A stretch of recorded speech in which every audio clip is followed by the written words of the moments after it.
Salli wa sallim ala rasulika wa habibika Muhammad ibn Abdillah wa ala alihi wa sahbihi wa mawalah, amma ba'du.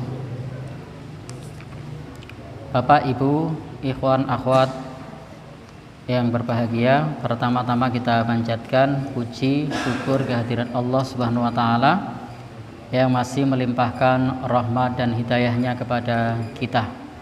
Yang kedua, shalawat dan salam semoga tercurah pada Nabi kita, Nabi Muhammad sallallahu alaihi wasallam sebagai uswah hasanah kita. Yang ketiga, di kesempatan ini kita lanjutkan untuk taklim kita. Kita masih membahas bab yang terkait dengan gharar, sesuatu yang tidak jelas. Meskipun dalam Islam sesungguhnya ada gharar yang dibolehkan. Apa gharar yang boleh? Kemarin sebagian sudah kita bahas. Gharar yang relatif kecil, yang keberadaannya sebagai sesuatu yang ikut, atau transaksi tersebut sangat dibutuhkan, atau akadnya akad hibah, atau sesuatu yang tidak bisa dihindari. Saya pernah kasih contoh gharar yang boleh. Ada orang menyewakan kamar mandi, ditulisi pipis berapa? 2.000. Buang air besar 3.000, mandi 5.000. Nah, ya, paket komplit. Ya. Ini ketika menyewakan kamar mandi ini ada gharar sebenarnya, tapi ini gharar yang boleh karena tidak bisa dihindari dan tidak mungkin dirinci. Sama-sama orang itu masuk kamar mandi, sama-sama pipis, durasinya tidak sama, penggunaan airnya tidak sama, tapi kan bayarnya sama. Jadi sama-sama orang masuk pipis, sama-sama masukkan uang 2.000. Waktunya sama apa beda? Beda. Penggunaan airnya beda. Ini gharar yang tidak bisa dihindari dan ini boleh. Dan tidak mungkin di dalam dikasih CCTV. Ini berapa airnya, waktunya berapa lama, pipis betulan atau yang lain. Maka sudah percaya aja itu pipis 2.000. Demikian pula orang yang mandi di situ. Ketika orang itu mandi, orang satu dengan orang yang lain waktunya tidak sama. Kemudian penggunaan airnya juga tidak sama. Tapi sudah dipatok, pipis 2.000, buang air besar 3.000, kalau mandi 5.000. Ya sudah. Ini gharar yang tidak bisa dihindari. Ini boleh hal-hal yang semacam ini. Bapak dan saudara yang berbahagia yang dirahmati oleh Allah Subhanahu wa taala, atau sesuatu yang sifatnya ngikut, bukan sesuatu yang sifatnya tujuan. Jika gharar itu sesuatu yang sifatnya ngikut, bukan sesuatu yang sifatnya tujuan, maka gharar itu juga boleh. Saya pernah kasih contoh, Bapak Ibu ketika naik kereta api atau naik pesawat atau naik kendaraan yang lain, pada saat beli tiket itu sudah include, sudah masuk di dalamnya beli asuransi. Asuransi gharar apa enggak? Gharar.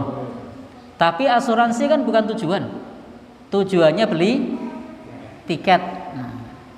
Maka asuransinya itu tidak masalah karena tujuan utamanya beli tiket, bukan beli asuransi.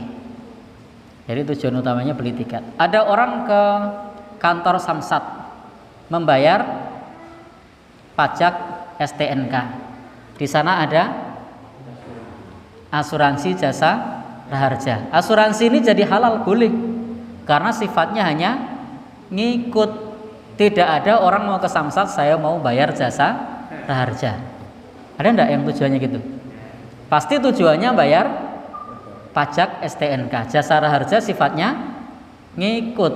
Nah, jadi gharar yang sifatnya ngikut, bukan sesuatu yang sifatnya tujuan, itu juga boleh. Kaidahnya adalah yuktafaru fil matbu ma la yuktafaru fit tabi ma la yuktafaru fil matbu. Diampuni, dimaafkan sesuatu yang sifatnya ngikut, tapi tidak dimaafkan sesuatu yang sifatnya tujuan. Kaidah ini sudah sering kita sampaikan. Jadi dimaafkan sesuatu yang sifatnya ngikut, bukan sesuatu yang sifatnya tujuan. Kalau sifatnya tujuan, maka tidak diampuni. Tapi kalau sifatnya ngikut, maka itu tidak apa-apa. Pernah saya kasih contoh lain. Dalam kasus dosa yang lain, misalnya jual beli gambar perempuan yang tidak menutup aurat, halal apa haram? Haram. Tapi ternyata kita jual sampo, jual sabun, ada gambarnya? Ada. Laki-laki apa perempuan? Perempuan. Nutup aurat apa enggak? Tidak. Boleh enggak jual beli yang seperti itu? Nah, tidak boleh. Tetapi karena bukan tujuannya jual sampo, tujuannya buat jual sabun, dan gambarnya itu ngikut. Gambarnya ngikut apa enggak? Ngikut. Bukan tujuan kan? Maka tidak mengapa warung jual sampo, jual sabun, meskipun ngikut di dalamnya ada gambar. Lalu ada yang bilang kalau begitu gambarnya dicoret aja, mah rapayu, atau disobek misalnya, mah tidak laku. Jadi itu sifatnya ngikut, maka itu dimaafkan atau diampuni. Gharar dalam akad yang akadnya adalah hibah. Nah, kalau akad hibah itu juga boleh. Yang namanya hibah itu boleh adanya gharar. Pemberian itu boleh adanya gharar. Ini sudah sering kita sampaikan. Baik, Bapak dan saudara yang berbahagia yang dirahmati Allah Subhanahu wa taala, pada pembahasan kita termasuk gharar dalam muamalah kontemporer yang mengandung gharar itu adalah sebagiannya terdapat dalam jual beli online atau jual beli melalui telepon atau jual beli melalui internet. Itu sebagiannya juga terdapat gharar, sesuatu yang tidak jelas. Bapak Ibu, karena memang pembahasan dalam masalah muamalah, gharar itu akan mudah kita jumpai dalam berbagai transaksi muamalah. Sebagaimana Imam Nawawi pernah berkata, larangan jual beli gharar merupakan salah satu dasar yang sangat prinsip dalam pembahasan fikih muamalah. Gharar terdapat dalam banyak bentuk muamalah. Untuk saat ini termasuk yang mungkin terdapat gharar itu adalah jual beli online. Jadi jual beli online itu juga bisa, juga mungkin terdapat gharar.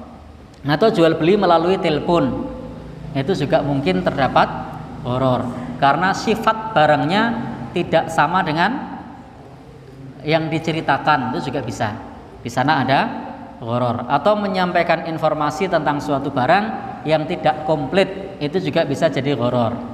Atau bisa jadi karena kalau jual beli online kameranya kamera jahat. Jadi kamera jahat itu apa ya? Barangnya tidak bagus tapi di kamera terlihat bagus.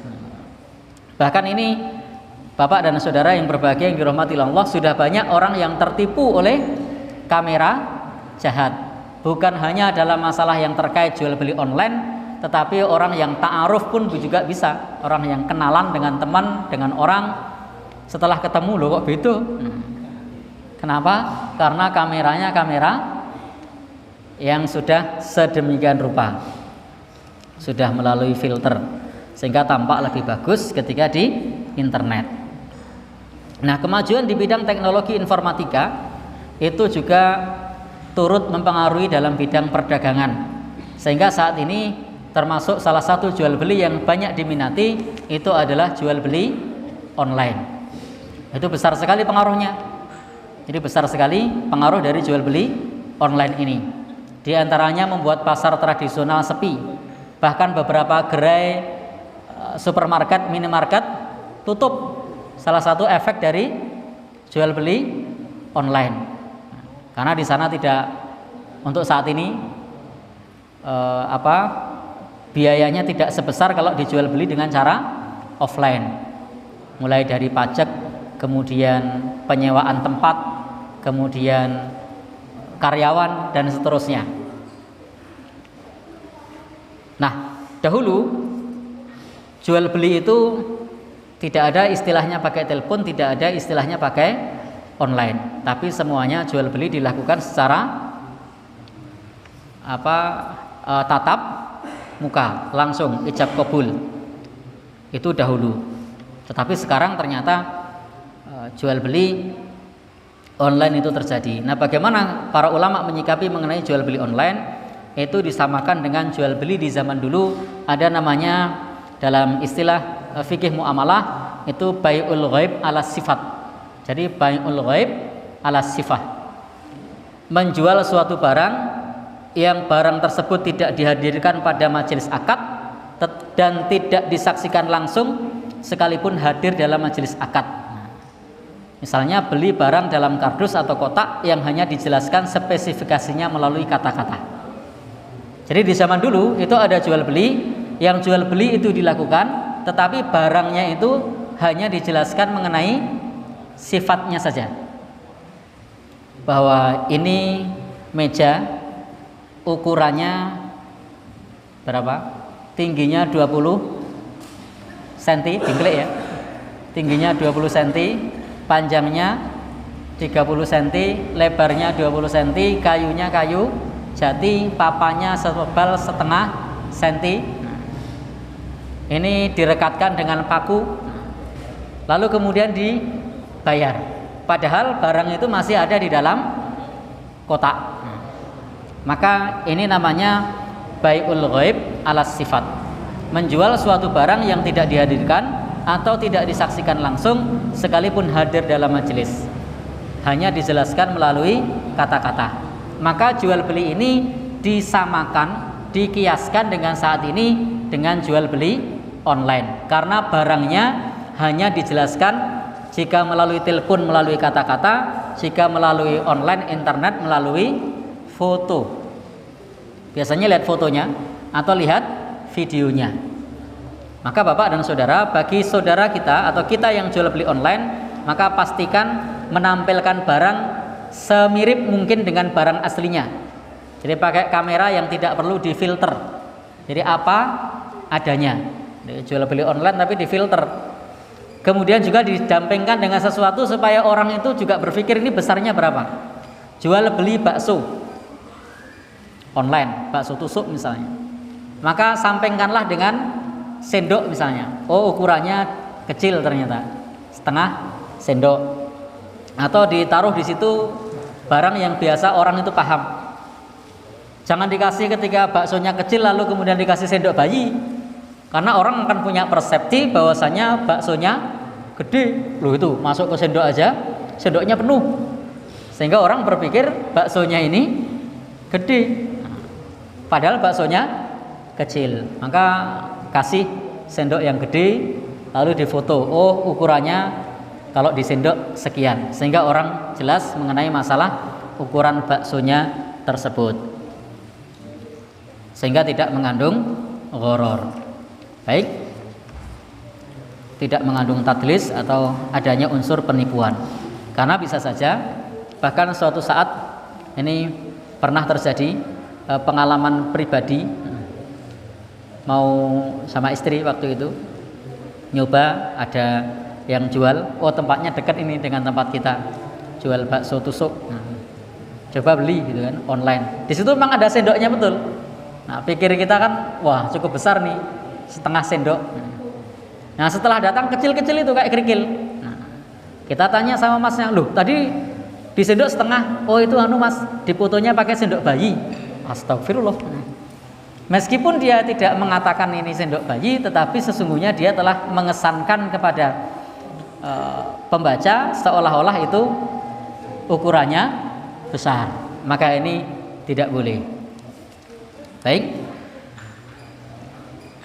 Di dalam hal ini bai'ul ghaib ala sifat, menjual sesuatu yang tidak dihadirkan atau tidak ada tempat di situ langsung, hanya menjelaskan sifatnya, itu pada prinsipnya pernah terjadi pada masa dahulu atau sudah difatwakan oleh para ulama mengenai masalah jual beli barang yang barang tersebut tidak ada tetapi sifatnya dijelaskan secara jelas, sehingga ketika terjadi ijab kabul melalui telepon, maka sesungguhnya itu juga bisa sah dan terjadi kalau dijelaskan sesuai dengan apa adanya, tidak ada unsur kebohongan di sana. Nah, pembahasan kita berikutnya adalah pemilik situs telah memiliki barang yang ditampilkan.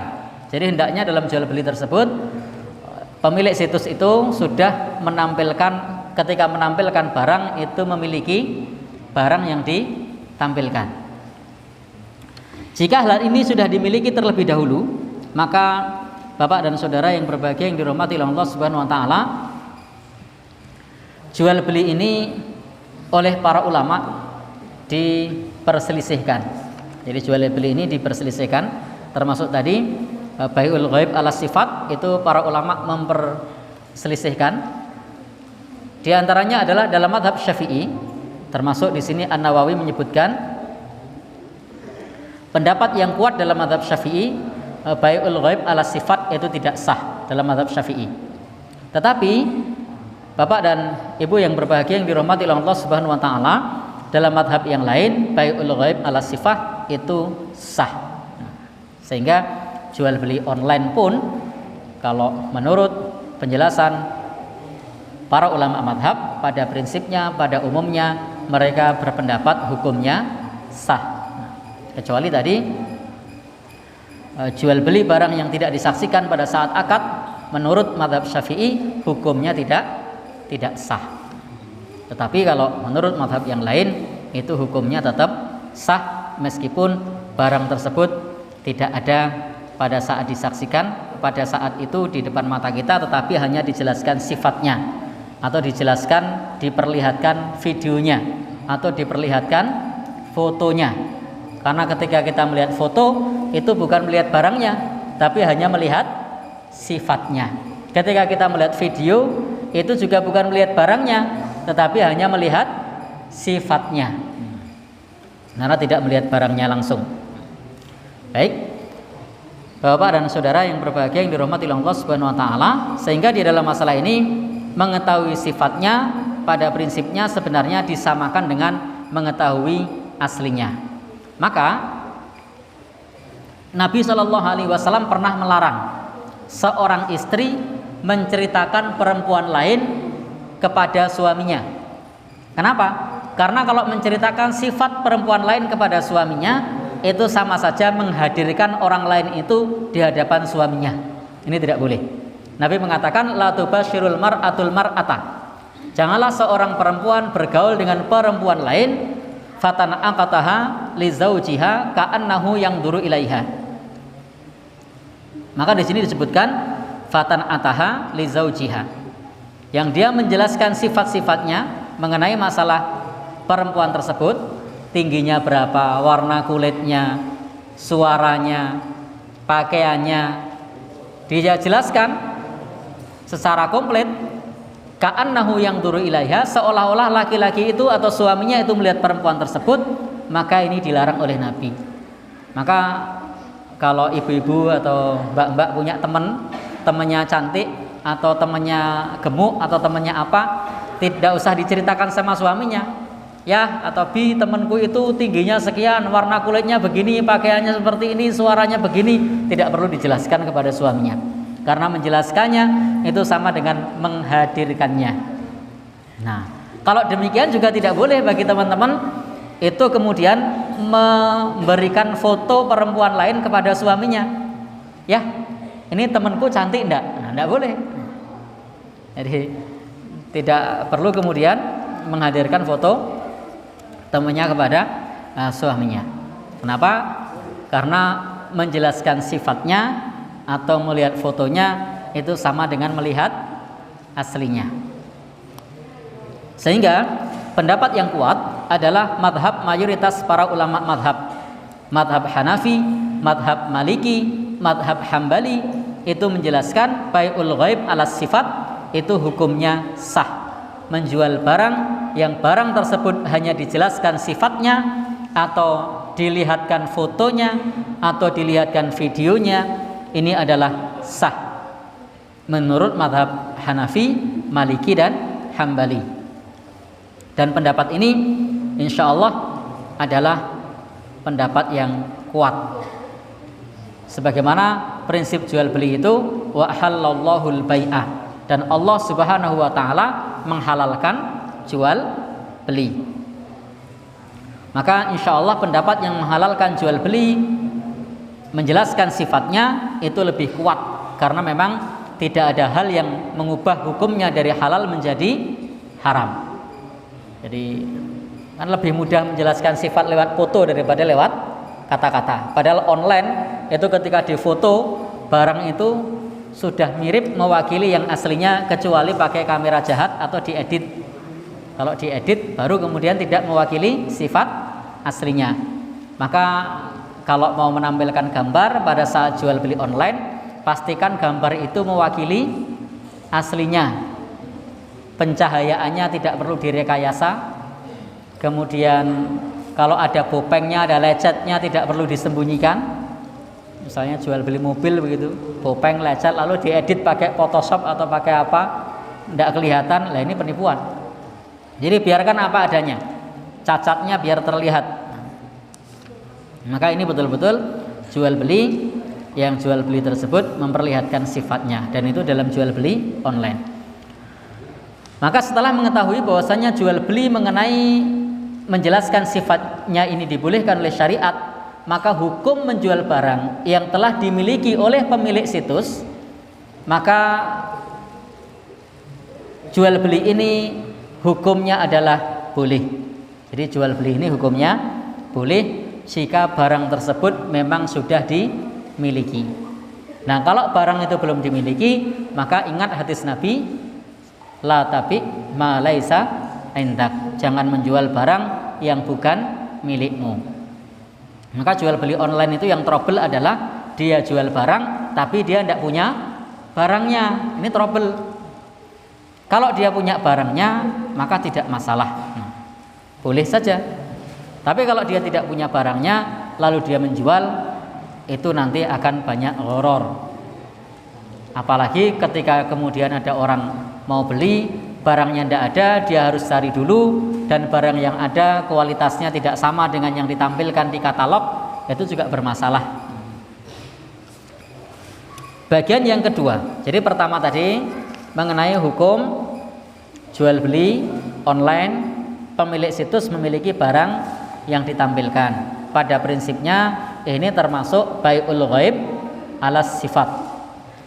Maka ini hukumnya menurut mazhab Syafi'i tidak boleh, menurut mazhab yang tiga boleh, sehingga tidak masalah. Artinya boleh kita jual beli online atau jual beli melalui telepon, melalui internet, dengan catatan sifatnya betul-betul dijelaskan. Bagian yang kedua, pemilik situs merupakan wakil atau agen dari pemilik barang. Jadi pemilik situs merupakan wakil atau agen dari pemilik barang. Istilahnya apa ini? Reseller atau apa? Ya, dia bukan yang punya, tapi dia agen atau wakil dari yang punya barang. Atau biasanya disebut reseller misalnya. Dia menjual kembali dari orang yang memiliki barang, atau dia diizinkan oleh pemilik barang. Jadi kalau dia tidak punya barang, dia diizinkan oleh pemilik barang. Maka jual beli barang yang tidak dimiliki itu bukan saja terlarang dalam jual beli online, tapi juga terlarang dalam jual beli offline. Karena dalam jual beli offline yang bukan online itu juga kadang terjadi. Saya pernah dan sering sampaikan ke teman-teman di sini, dan saya juga pernah punya pengalaman pribadi ketika beli buku di satu pusat perbelanjaan yang di situ adalah orangnya jual buku semua. Saya tidak sebutkan tempatnya di mana. Saya mau nyari buku ini, ada Pak? Oh ada. Ternyata dia tidak punya barangnya. Dia tanya ke toko sebelah, tanya ke toko sebelah, tanya ke toko sebelah. Setelah nunggu 20 menitan, bapaknya muncul, maaf mas, barangnya ndak ada. Mestinya dia jujur saja, saya barangnya lagi tidak ada. Bagaimana kalau saya bantu untuk mencari ke toko-toko lain? Itu malah lebih enak dibandingkan dia mengatakan barangnya ada, lalu dia kemudian nyari kemana-mana, padahal barangnya setelah dicari tidak ketemu, lalu cukup bilang minta maaf. Pernah juga saya beli di salah satu tempat, di situ tempat jual beli onderdil sepeda motor. Pak, saya mau cari tedeng motor merek ini, gadah mboten, punya ndak? Oh punya. Ditunggu sekedap nggih, ditunggu sebentar ya. Saya tunggu. Saya pikir bapak ini punya betulan. Ternyata bapak ini muter dari warung satu ke toko yang lain, toko teman-temannya, dan tidak nemu. Nah, setelah lebih dari setengah jam kita nunggu, bapaknya datang, maaf mas, habis. Nah, padahal kita harapannya sudah besar, oh bapaknya punya barangnya, padahal dia tidak punya barang. Maka kalau mau menjual, hendaknya dia punya barang terlebih dahulu. Atau malah katakan sejujurnya, saya tidak punya barang tersebut, tetapi saya akan bantu untuk mencarikan barang ke toko-toko lain. Silahkan ditunggu. Sehingga kita masih punya harapan 50-50. Bisa jadi dapat, bisa jadi tidak. Alhamdulillah sudah dibantu. Bisa punya pola pikir yang positif. Tapi kalau mengatakan barangnya ada, kemudian ternyata barang tidak dapat, maka kita kemudian akan kecewa. Baik.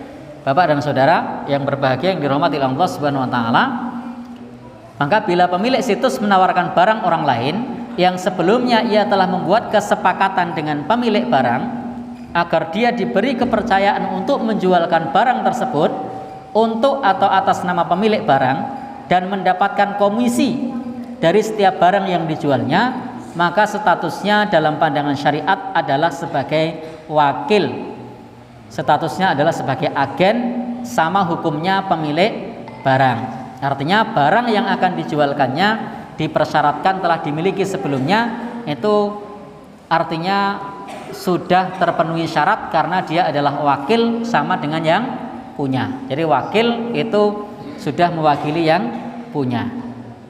Sebagaimana dulu Rasul Shallallahu Alaihi Wasallam pernah berkata, Rasul pernah bersabda, bila engkau mendatangi wakilku di Khaybar, ambillah darinya. Jadi beliau mengatakan mewakilkan kepada orang lain. Maka agen atau mewakilkan kepada orang lain, maka ini boleh. Kalau memang kita ini agen atau wakil atau kepanjangan tangan atau diizinkan dari pemilik barang, silahkan kalau kemudian mau menjual kembali secara online kalau memang barangnya ada di hadapan kita, ada di sisi kita, sehingga kita bisa menjual barang tersebut. Sebagaimana Rasul mengatakan, idza ataita wakili, bila engkau mendatangi wakilku. Artinya memang diperbolehkan bagi kita untuk mewakilkan. Nah, Bapak dan saudara, ikhwan dan akhwat yang berbahagia yang dirahmati Allah Subhanahu wa taala, kenapa kalau barang itu tidak dimiliki tidak boleh? Karena tadi untuk menghindari adanya gharar. Termasuk tadi kenapa jual beli barang yang gaib, yang tidak terlihat, itu perlu disampaikan saksi, perlu disampaikan sifatnya supaya tidak ada gharar. Atau perlu ditampilkan fotonya atau videonya supaya tidak ada gharar. Maka harus jelas fotonya atau videonya atau juga barangnya sudah ada. Banyak pembeli itu kemudian kecewa karena tidak sama dengan sifatnya. Maka pastikan sama dengan fotonya, sama dengan videonya, sama dengan sifat yang disebutkan. Dan itu bisa kita lakukan jika kita punya barangnya. Kalau kita tidak punya barangnya, hanya cuma modal katalog, maka bisa jadi pas nyari barangnya tidak sama. Adakah di antara kita yang pernah beli online ternyata barangnya ora podo karo gambari? Ada yang pernah? Oh, enggak ada. Oh, pernah. Yang lain ada? Mas Eko? Pernah juga? Oh, enggak. Jadi kenapa kok tidak sama? Karena tadi orang yang jual tidak punya barangnya. Dia baru nyari barang kalau ada orang lain yang beli. Nah, sehingga barangnya pun tidak sama. Bahkan ulah penjual online yang nakal itu juga ada. Dia jual kaos atau baju. Itu ada ukurannya. Ada X, L, ada SL, ada L, ada M, ada S, dan seterusnya. Qadarullah dia punyanya L, lalu kemudian ada orang mau beli M. Maka pada saat itu dia mengaku saya punya yang L, saya punya yang M, padahal dia punyanya cuma L. Maka kemudian dia copot bandrolnya lalu diganti, yang tadinya tulisannya L diganti M lalu dikirim. Loh, ini sama-sama M kok besar? Ya besar karena tadi penjualnya nakal, tidak jujur. Yang sebenarnya tadinya adalah L lalu kemudian dia ganti M, atau sebaliknya tadinya M lalu dia ganti L. Dan itu yang membuat kemudian dalam jual beli online ini kalau orangnya tidak jujur maka membuat kita kemudian bisa tertipu. Maka sebaiknya barang itu sudah ada dan tidak perlu direkayasa. Itu beda kalau kita datang langsung ke pasar atau ke supermarket, ke minimarket. Tidak mungkin ukurannya diganti di situ karena sesuai dengan yang kita pilih saat itu. Baik. Bagian yang ketiga, pertama tadi barang sudah dimiliki, ini boleh. Yang kedua, barang merupakan si pemilik situs sudah menjadi agen atau wakil dari pemilik barang atau diizinkan, ini juga boleh. Jadi pertama boleh, kedua boleh. Bagian ketiga ini yang tidak boleh. Pemilik situs belum memiliki barang yang ditampilkan dan juga bukan sebagai wakil atau agen dari pemilik barang. Ini adalah bagian jual beli yang tadi kita sampaikan mengandung gharar. Pada saat pembeli telah mengirimkan permohonannya mengenai masalah barang itu, lalu kemudian dia hanya menghubungi pemilik barang yang asli tanpa melakukan akad jual beli, hanya sebatas konfirmasi bahwasanya barang itu ada. Setelah ia meyakini barang itu ada, lalu dia minta kepada pembeli untuk mentransfer uang. Dan pada saat itu dia belum punya barangnya. Begitu dia terima uang, barulah ia membeli barang tersebut dan mengirimkannya kepada pembeli. Nah, yang banyak yang begini, ini tidak boleh. Ketika orang sudah pesan barang, sudah nyebut saya butuh ini begitu, lalu dia baru tanya masih ada enggak barang ini, tanya kepada si penjualnya, baru tanya kepada penjual aslinya, oh masih ada. Lalu dia kemudian minta orang tadi mentransfer si pembeli. Begitu terima transfer baru dia belikan, lalu baru dia kirimkan. Ini tidak boleh. Kenapa?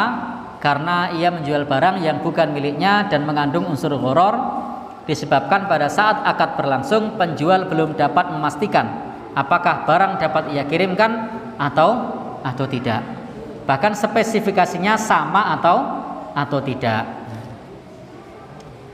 Hakim bin Hizam, semoga Allah meridhoinya, ia berkata, "Ya Rasulullah, ya'tini rajul fayuridu minnil bai' laisa indi afa'atba'uhu lahu minas suq." Wahai Rasul, ada orang datang kepadaku untuk membeli suatu barang. Kebetulan barang tersebut sedang tidak kumiliki. Apakah boleh aku menjualnya? Kemudian aku membeli barang yang diinginkan dari pasar. Jawab Nabi pada saat itu, jangan engkau jual barang yang belum engkau miliki. Jadi Nabi mengatakan jangan jual barang yang belum engkau miliki. Maka sebaiknya kita sampaikan saja, saya tidak ada barangnya, saya bantu mencarikan bagaimana, sehingga harapan orang itu tidak terlalu tinggi. Beda kalau dia mengatakan aku ada barangnya, ternyata pasarnya tutup, ternyata ndak ada, mah repot dewe. Ya. Maka agar jual beli ini menjadi sah, maka pemilik situs dapat melakukan langkah-langkah berikut ini. Pertama, beritahu setiap calon pembeli bahwa penyediaan aplikasi permohonan barang bukan merupakan ijab dari penjual, bukan merupakan ijab kabul. Jadi di sini perlu disampaikan, setelah calon pembeli mengisi aplikasi tadi permohonan dan mengirimkannya, maka pemilik situs tidak boleh menerima langsung akad jual belinya, akan tetapi ia beli terlebih dahulu. Jadi jangan langsung diterima karena barangnya belum ada, tapi beli terlebih dahulu barang tersebut dari pemilik barang sesungguhnya dan ia terima. Kemudian baru ia jawab permohonan pembeli dan memintanya untuk transfer. Jadi kalau barangnya sudah ada, baru dia sampaikan kepada pembeli, silahkan transfer. Bukan transfer dulu, kemudian kita terima uangnya baru beli. Tapi hendaknya kita beli barang dulu, baru pembeli tadi transfer. Maka solusinya tadi, konsumen diberitahu bahwa ini bukan merupakan ijab ketika dia memasukkan permohonan. Setelah dia memasukkan permohonan untuk beli, maka sampaikan pula kepadanya bahwa Bapak dan saudara yang berbahagia yang dirahmati Allah Subhanahu wa taala, bahwa pada saat sudah masuk permohonannya, maka jangan langsung menerima sebagai akad jual beli, tapi beli terlebih dahulu baru kemudian diterima. Maka kemudian dia baru menjawab permohonan pembeli dan memintanya untuk mentransfer uang ke rekening miliknya, lalu barang dikirimkan kepada pembeli. Ini salah satu solusi. Lalu kemudian ada yang bilang, kalau begitu, kalau dia gagal beli, tidak jadi beli, rugi. Beda kalau tadi si penjual mengatakan, si penjual ketika dia tidak punya barang, sudah dikirimi duit, kan dia tidak rugi. Dikirimi duit baru beli, kan dia tidak rugi. Tapi ini kan tidak boleh, jual beli yang tidak ada atau yang bukan miliknya. Tapi kalau dia beli dulu, baru kemudian nanti kalau ada yang beli, baru dia kirimkan, suruh transfer, dia bisa rugi. Maka untuk menghindari kerugian akibat pembeli via internet menarik keinginannya atau tidak jadi beli, maka selama masa tunggu sebaiknya penjual itu mensyaratkan kepada pemilik barang sesungguhnya untuk ada khiyar syarat, untuk ada khiyar syarat. Khiyar syarat itu dia mensyaratkan. Jadi misalnya saya jual online, ketika Bapak dan saudara saya menerima pesanan, kemudian saya beli barang ke pemilik barang sesungguhnya, misalnya Mas Sugeng begitu, saya bilang sama Mas Sugeng, Mas, ini saya beli barang, nanti kalau barang saya tidak laku dalam 3 hari, barang saya kembalikan. Karena kalau online itu waktunya butuh waktu panjang, 1 sampai 3 hari. Ternyata betul si pembeli tadi tidak jadi beli dan tidak jadi transfer, ya sudah, barang bisa dikembalikan sehingga dia tidak rugi. Dan khiyar syarat itu boleh, sebagaimana dulu yang pernah kita bahas bahwa salah satu hak dalam jual beli itu ada khiyar syarat, khiyar aib. Kalau barang itu ada aib, itu boleh dikembalikan. Kalau barang tadi sudah ada perjanjian, itu juga bisa dikembalikan. Beli sepeda, lalu bilang kepada penjualnya, Pak, nanti kalau anak saya tidak cocok dengan sepeda ini, sepedanya saya kembalikan. Boleh apa enggak? Boleh. Ini namanya khiyar syarat. Itu boleh. Sebagaimana tadi, dia bisa mensyaratkan kepada pemilik barang sesungguhnya, ia berhak mengembalikan barang selama 3 hari sejak barang dibeli. Nah, dia mengatakan barang ini nanti kalau ada apa-apa atau misalnya saya jual kok belum laku sampai 3 hari, nanti saya kembalikan. Nah, kalau ternyata kemudian setelah 3 hari dikembalikan, nah baru tidak boleh, karena syaratnya hanya 3 hari. Jadi syaratnya hanya 3 hari, syarat yang dibuat. kecuali dia membuat syarat lain. Baik, Bapak dan Saudara, ikhwan dan akhwat yang berbahagia yang dirahmati Allah Subhanahu wa taala, pada prinsipnya jual beli online ini jika langkah-langkah ini diikuti, maka jual belinya sah dan keuntungannya pun menjadi halal. Jadi jual belinya sah dan keuntungannya pun menjadi halal. Bapak dan Saudara, sehingga di dalam masalah ini kalau kita mau jual beli online memang tidak masalah dan boleh-boleh saja selama kita tahu ilmunya. Karena kalau kita tidak tahu ilmunya, kita bisa terjatuh dalam gharar tadi atau bahkan jual beli yang dilarang oleh agama kita. Sebagian orang memang kemudian menawarkan solusi untuk pemilik situs yang belum memiliki barang dengan cara mengubah akad jual beli menjadi akad salam atau akad pesanan. Salam itu adalah akad pemesanan barang dengan uang dibayar tunai di muka dan barang nanti diserahkan setelah beberapa lama waktunya.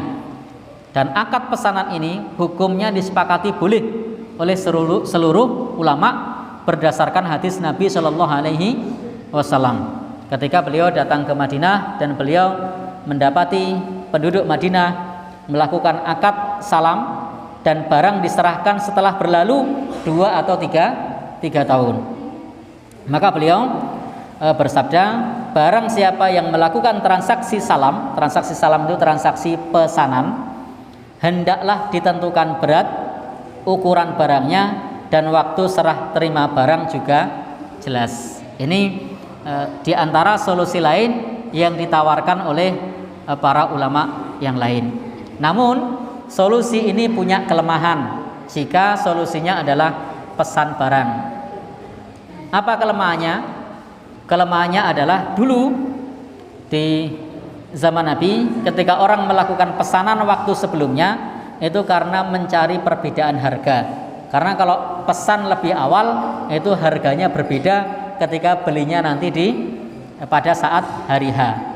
Sehingga kalau misalnya harganya itu sama pada saat pesan dengan hari H, maka solusi ini tidak tepat. Solusi ini tidak tepat menurut penulis kitab ini. Meskipun harus kita akui bahwa di antara solusi yang ditawarkan oleh para ulama ketika barangnya tidak punya itu adalah dengan akad pesanan. Tetapi mestinya memang kalau akad pesanan itu pada prinsipnya dahulu ketika dilakukan supaya harga barangnya berbeda. Jadi kalau beli di awal sama beli di akhir itu beda. Seperti ketika orang beli pesen kurma setahun sebelumnya, sebelum panen, dengan pada saat panen itu harganya berbeda. Lebih murah kalau dia pesen jauh hari.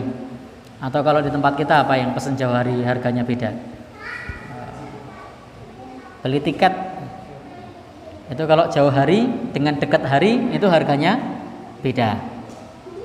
Maka kalau harganya sama, maka itu tidak sama dengan akad salam. Wallahu alam, dari penjelasan ini maka solusi ini merupakan solusi yang lemah dikarenakan lemahnya pendapat yang membolehkan salam tunai. Namun demikian tadi salah satu solusi yang mungkin untuk kita lakukan untuk kita lakukan jika barangnya tidak punya adalah jangan buat akad sebelum barangnya kita beli. Nah, kalau barang sudah dibeli baru dibuat akad jual beli. Wallahu a'lam bishawab. Demikian yang bisa kita sampaikan, mudah-mudahan bermanfaat. Mohon maaf, saya memang sengaja untuk pembahasan fikih muamalah ini saya sampaikan lurus saja begitu. Artinya bisa diterima, bisa dipahami, alhamdulillah. Kalau tidak minimal pernah mendengar. Karena ini sebagai bentuk pengenalan kita kepada fikih muamalah. Yang tentu suasana pembahasannya pun berbeda ketika kita membahas hadis Nabi yang memang aplikatif sehari-hari semua kita mengalami. Tapi kalau membahas jual beli online ini, saya rasa yang paham hanya beberapa yang melakukan online. Apalagi bapak-bapak yang jarang pegang online, bingung ngomong apa atau state.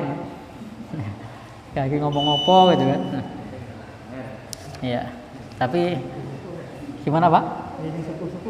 Nah, yang sepuh-sepuh mungkin ya orang kayak ngomong ngopo loh. Maka tadi saya sampaikan sudah ini saya lurus saja. Atau mungkin ada perlu dibahas betul Mas Sugeng yang begini. Karena tidak semuanya. Saya lihat yang muda ini 70%. Oh 70% ya. Oh iya. Dan itu saya lihat juga terutama ibu ini sekarang malah jual beli online. Oh oke. Ya baik. Begitu. Cukup? Ada satu kalau misalnya biasanya di nota itu ada tulisan barang yang sudah dibeli tidak dapat ditukar atau dikembalikan lagi.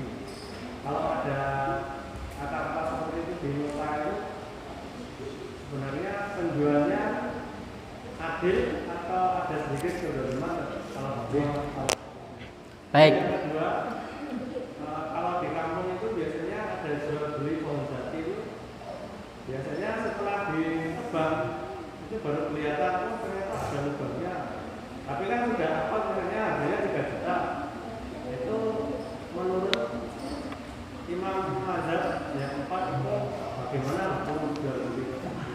Itu yang ketiga itu kaitannya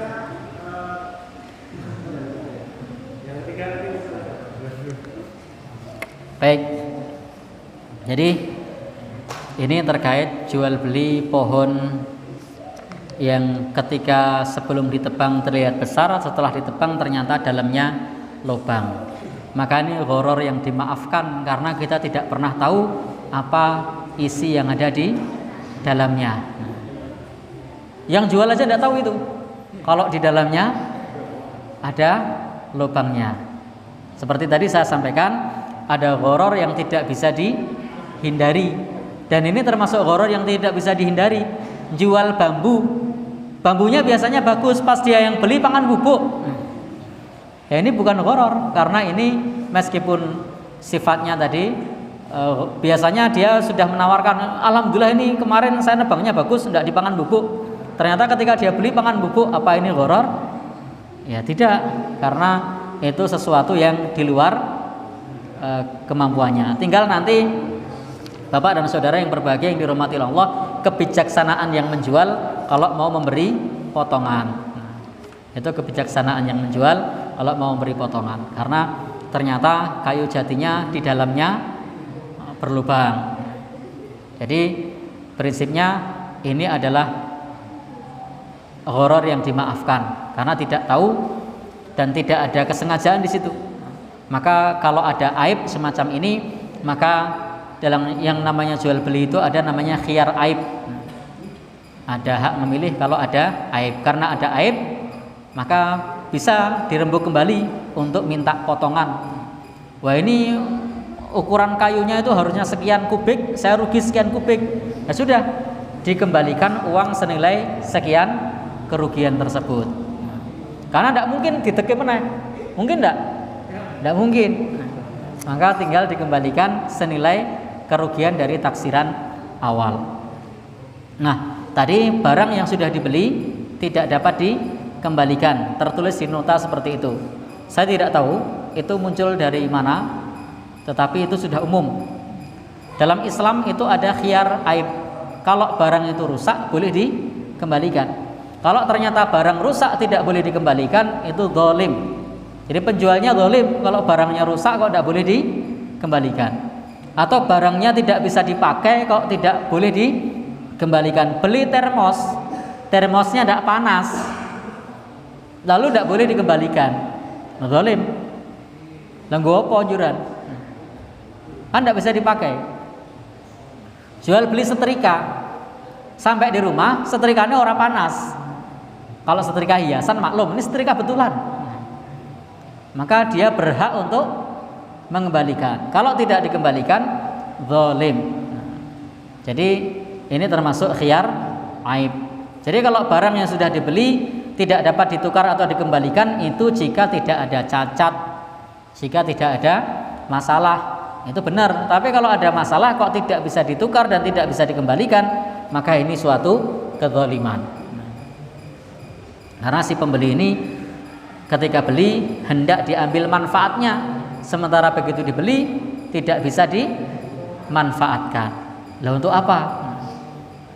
Beli gelas, begitu sampai di rumah, tadi di sana tidak dicek diisi air, ternyata bocor. Tadi tidak kelihatan, wong di sana ada motif bintik-bintiknya, ternyata di bintik-bintik itu bolong misalnya. Apa iso ngombe? Tidak bisa. Maka boleh mestinya gelas itu dikembalikan. Inilah yang disebut dengan khiyar aib. Maka Nabi mengatakan, jika kita menjual barang yang barang tersebut ada aibnya, kita tidak menjelaskan saja, Nabi mengatakan tidak halal. Jadi Nabi mengatakan tidak halal, kita tidak menjelaskannya saja. Apalagi sudah jelas itu ada aib, tidak boleh dikembalikan. Jadi ketika Nabi mengatakan la yahillu, tidak halal li muslimin, bagi seorang muslim, ba'ali akhihi bai'an, yang menjual kepada saudaranya suatu barang, fihi aibun, yang di dalamnya ada aib, illa bayyanahu, kecuali dia menjelaskannya. Jadi kalau ada cacatnya dia jelaskan. Kalau dia tidak tahu cacatnya dan ternyata terdapat cacat, dia tukar. Itulah prinsip dagang yang diajarkan oleh Rasulullah sallallahu alaihi wasallam. Wallahu a'lam bishawab. Cukup?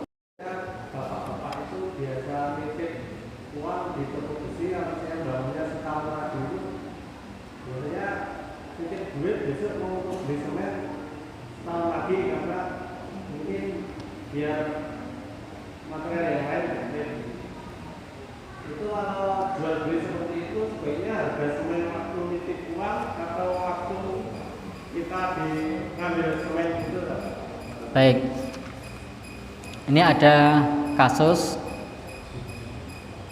tukang bangunan atau orang yang mau bikin rumah nitip uang ke toko besi.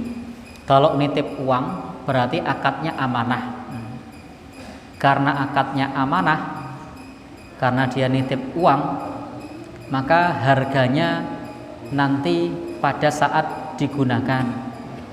Karena akadnya nitip, bukan akad beli. Akadnya kan saya nitip uang, berarti itu akad amanah. Nanti kalau sudah dibelikan, baru kemudian dihitung beli.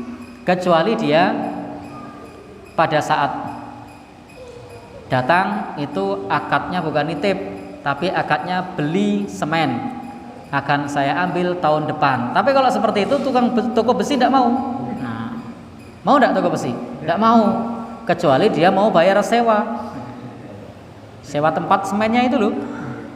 Beli semen 30 misalnya kan, masih diambil 2 bulan lagi, menyita tempat. Karena akadnya adalah nitip, maka itu wadiah, itu adalah wadiah amanah, maka baru dihitung kalau sudah ada akad jual beli. Jadi baru dihitung kalau sudah ada akad jual beli. Karena jelas tadi kata-kata yang disampaikan adalah nitip. Nitip itu wadiah, bukan akad jual beli. Jika itu terjadi akad jual beli, maka asal pemilik toko besi mau tidak apa-apa. Tapi kan pemilik toko besi tidak mau, karena nanti akan menyita tempat. Wallahu a'lam bishawab. Sehingga itu akadnya wadiah. Sehingga nanti dihitungnya kalau sudah terjadi transaksi. Wallahu a'lam bishawab. Tidak ada lagi? Saya tidak uang untuk beli banyak. Hari ini sekian, besok naik. Dan saya harus minta harga titipan. Itu bisa kalau akadnya pesanan. Kalau dalam konteks yang toko besi tadi itu kan bukan pesanan, karena barangnya tidak disebutkan apa aja.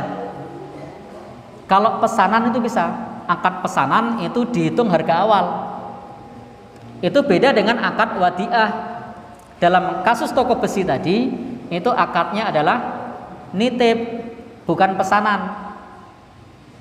Nah, kalau akadnya pesanan, saya pesen.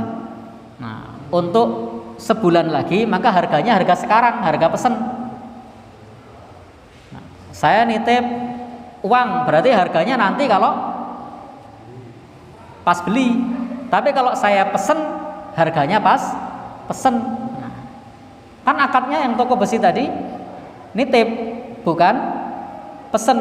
Kalau akadnya pesen kan sudah disebut seperti tadi jenengan pesen beras.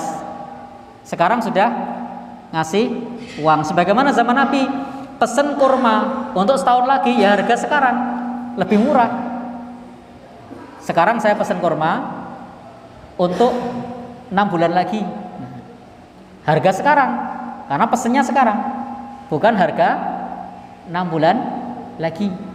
Tapi beda kalau saya nitip uang 6 bulan lagi, saya beli kurma, harganya ya 6 bulan lagi, karena belinya masih 6 bulan lagi. Bisa dipahami ya? Jadi beda antara akad nitip sama akad pesan. Kalau akad pesan salam itu harganya lebih awal pada saat pesan. Tapi kalau nitip belum terjadi transaksi di situ. Biasanya ke toko besi ada transaksi enggak?